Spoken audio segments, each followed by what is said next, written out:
Hello दोस्तों, good morning. Welcome back to my YouTube channel. तो दोस्तों, आज है 15 तारीख। तो आज के कुछ महत्वपूर्ण करेंट अफेयर्स मैंने क्वेश्चन फॉर्म में आपको समझाने या बताने का प्रयास किया है। तो दोस्तों, क्वेश्चन पे बढ़ने से पहले मैं आपको एक बात बताना चाहता हूँ। अगर आपको इसका पीडीएफ नोट चाहिए तो आप हमारे study with DRB Telegram channel को ज्वाइन कर सकते हैं, जहां आपको डेली टू डेली इसके पीडीएफ, करंट अफेयर्स के पीडीएफ आपको मिलते रहेंगे। तो इसी के साथ हम बढ़ते हैं अपने आज के क्वेश्चन पर। तो दोस्तों, आज है 15 तारीख। तो 15 तारीख के कुछ महत्वपूर्ण करेंट अफेयर्स को हम आज देखेंगे। तो इसी क्रम में हमारा पहला क्वेश्चन आता है, हाल ही में भारतीय मूल के किस पत्रकार को अमेरिका का पुलिंजर अवार्ड 2021 से नवाजा गया? तो वह उस आंसर हमारा हो जाता है मेघा राजगोपालन। मेघा राजगोपालन को अभी हाल ही में अमेरिका का पुलिंजर अवार्ड से नवाजा गया। तो अब जान लेते हैं कि इसके बारे में कुछ जान लेते हैं। तो भारतीय मूल की पत्रकार मेघा राजगोपालन को अमेरिका के जर्नलिस्ट की प्रतिष्ठित पुलिंजर अवार्ड से सम्मानित किया गया। मेघा ने सैटेलाइट टेक्नोलॉजी की मदद से चीन का काला चेहरा दुनिया के सामने सार्वजनिक किया। इसी के लिए उनको अमेरिका का प्रतिष्ठित पुरस्कार पुलिंजर पुरस्कार दिया गया। अब बढ़ते हैं आगे। तो अब देखते हैं पुलिंजर अवार्ड क्या है, इसकी स्थापना कब हुई थी, है क्या, इसके बारे में जानते हैं। तो 1917 में अमेरिका में जोसेफ पुलिंतजर की वसीयत के प्रावधानों के द्वारा इसको स्थापित किया गया था। और संयुक्त राज्य अमेरिका में समाचार पत्र, ऑनलाइन पत्रकारिता, साहित्य और संगीत रचना की उपलब्धियों में पुलित्जर अवार्ड दिया जाता है। और यह अवार्ड न्यूयॉर्क शहर में कोलंबिया विश्वविद्यालय द्वारा प्रकाशित किया जाता है। इसी के साथ अब बढ़ते हैं हम अपने दूसरे क्वेश्चन के ऊपर। तो हमारा दूसरा क्वेश्चन है, हाल ही में किस बैंक ने ग्राहक के लिए कोविड घर घर राशन कार्यक्रम शुरू किया है? तो हमारा हो जाता है I D F C first bank ने अपने ग्राहकों के लिए कोविड-19 घर घर राशन कार्यक्रम शुरू किया है। अब इसी के साथ हम बढ़ते हैं अपने तीसरे क्वेश्चन के ऊपर। हाल ही में किस राज्य सरकार ने युवा शक्ति कोरोना मुक्ति अभियान शुरू किया है? तो वह हमारा हो जाता है मध्य प्रदेश राज्य सरकार ने युवा शक्ति कोरोना मुक्ति अभियान की शुरुआत की है। इसी के साथ देखते हैं युवा शक्ति कोरोना मुक्ति अभियान है क्या। तो मध्य प्रदेश राज्य सरकार ने कोविड महामारी पर लोगों को जागरूकता बढ़ाने के लिए युवा शक्ति कोरोना मुक्ति अभियान की शुरुआत की है। इस अभियान के तहत कॉलेज के शिक्षकों और लगभग 16 लाख छात्रों को कोविड-19 के प्रति जागरूक कर उन्हें कोविड-19 व्यवहार और टीकाकरण की शिक्षा दी जाएगी। उच्च शिक्षा और तकनीकी शिक्षा विभाग द्वारा इसको तकनीकी शिक्षा विभाग, लोक स्वास्थ्य एवं परिवार कल्याण विभाग के सहयोग से इस अभियान को चलाया जा रहा है। तो इसी के साथ हम देखते हैं मध्य प्रदेश में कोविड-19 की स्थिति क्या है, तो उसको देखते हैं। तो मध्य प्रदेश कोरोना संक्रमण के मामले में भारत में 26वें स्थान पर है। इसको ध्यान में देने वाली बात है। राज्य में पिछले कुछ दिनों से 24 घंटे में 500 से कम मामले सामने आए हैं। और महाराष्ट्र में, मध्य प्रदेश में कुछ ऐसे जिले भी हैं जहां पर कोरोना के मामले मिले ही नहीं हैं। इसी के साथ हम बढ़ते हैं अपने चौथे क्वेश्चन के ऊपर। आज का सबसे महत्वपूर्ण क्वेश्चन, नफ्ताली बेनेट किस देश के नए प्रधानमंत्री बने हैं? तो वह इजराइल के नए प्रधानमंत्री बने हैं। हाल ही में इजराइल और फिलिस्तीन के बीच विवाद रहा, उससे यह बहुत ही महत्वपूर्ण हो जाता है हमारे आने वाले एग्ज़ाम के पॉइंट ऑफ व्यू से। तो इसी के साथ देखते हैं, नफ्ताली बेनेट नफ्ताली बेनेट रविवार को इजराइल के प्रधानमंत्री पद का शपथ लेंगे।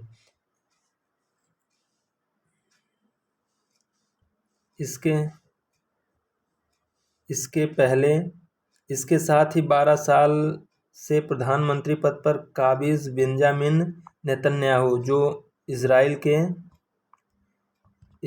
के पूर्व प्रधानमंत्री हैं, उनका कार्यकाल खत्म कर दिया। और इसी के साथ और देखते हैं, संसद में बहुमत हासिल करने के बाद दक्षिणपंथी यामिना पार्टी, नफ्ताली बेनेट जो हैं वह दक्षिणपंथी यामिना पार्टी के 49 वर्षीय नेता और पूर्व कमांडर रहे नफ्ताली बेनेट ने रविवार को इजराइल के नए प्रधानमंत्री पद का शपथ लिए और इजराइल की राजधानी जेरूशलम है। इसी के साथ बढ़ते हैं अपने आज के 5वें क्वेश्चन पर। हाल ही में ऑपरेशन ओलिविया की शुरुआत किसने की? ऑपरेशन ओलिविया की शुरुआत भारतीय तटरक्षक सेना ने, यानी कि इंडियन कोस्ट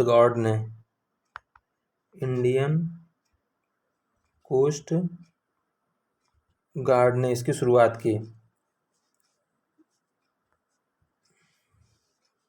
अब जानते हैं ऑपरेशन ओलिविया है क्या। तो भारतीय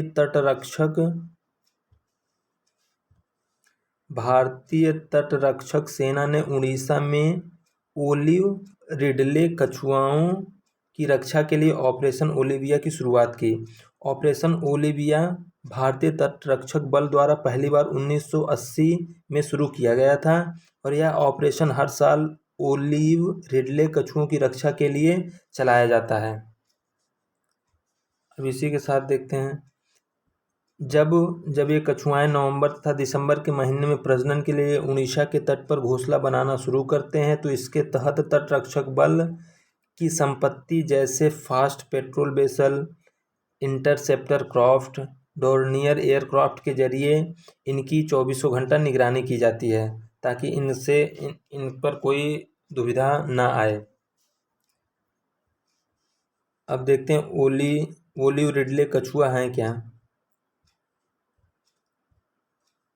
ओलिव रिडले कछुआओं को international union for conservation nature ने रेड लिस्ट के तहत असुरक्षित सूचीबद्ध किया है। भारत में पाए जाने वाले समुद्री कछुओं को भारतीय वन्यजीव संरक्षण अधिनियम 1972 की अनुसूची 1 में शामिल किया गया, जिसके तहत इनको international union for conservation of nature ने इसको रेड लिस्ट में डाला, जिसके तहत इसकी सुरक्षा के लिए हमारे इंडियन कोस्ट गार्ड ने ऑपरेशन ओलिव की शुरुआत की 1980 में। इसी के तहत हम बढ़ते हैं अपने 6वें क्वेश्चन पर। हाल ही में कब विश्व रक्त दिवस मनाया गया? तो 14 जून को विश्व रक्त दिवस मनाया गया हाल ही में। तो यह विश्व रक्त दिवस कब से मनाया जाता है, क्यों मनाया जाता है, इसके थीम क्या है और इसका उद्देश्य क्या था कि विश्व रक्त दिवस मनाया जाए? तो इसी के साथ इस दिन को पहली बार 2004 में मनाया गया था, जबकि 2005 में 98वीं विश्व स्वास्थ्य सभा की इस वार्षिक वैश्विक कार्यक्रम में के रूप में इसको घोषित किया गया था। और इसकी इस बार की जो थीम है, give blood and keep the world beating, और इसका उद्देश्य ये है रक्त की कमी से होने वाले मृत्यु को रोकना।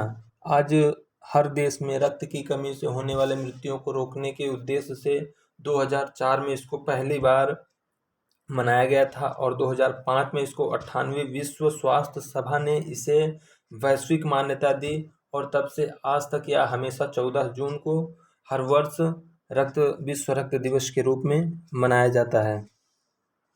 अब बढ़ते हैं अपने 7वें क्वेश्चन पर। हाल ही में किस राज्य में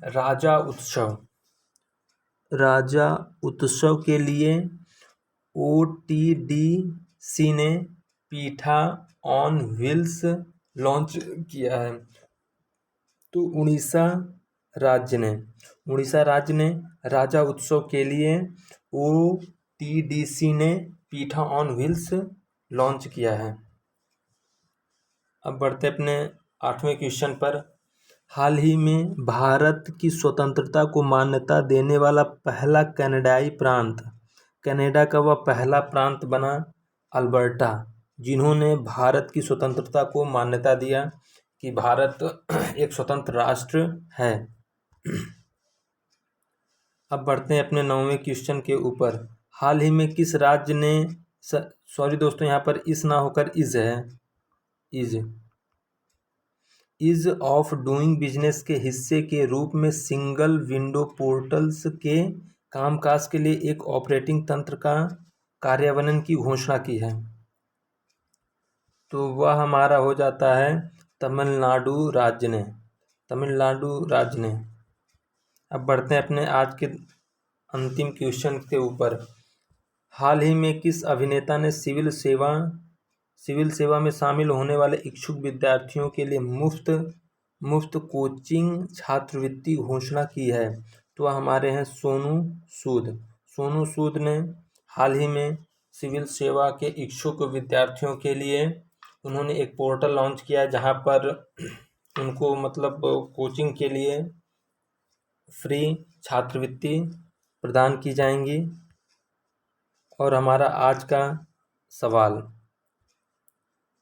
सवाल है, विश्व खाद्य सुरक्षा दिवस हाल ही में कब मनाया गया? 7 जून को, 8 जून को, 6 जून को, 10 जून को।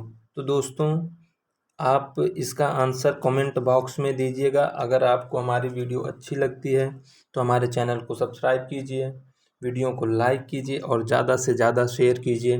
कोरोना महामारी की वजह से आप घर से बाहर जा नहीं सकते, कोचिंग क्लासेस बंद है, जिसकी वजह से आप घर पर रह के पढ़िए, खुद भी स्वस्थ रहें और अपनों का भी ध्यान रखें।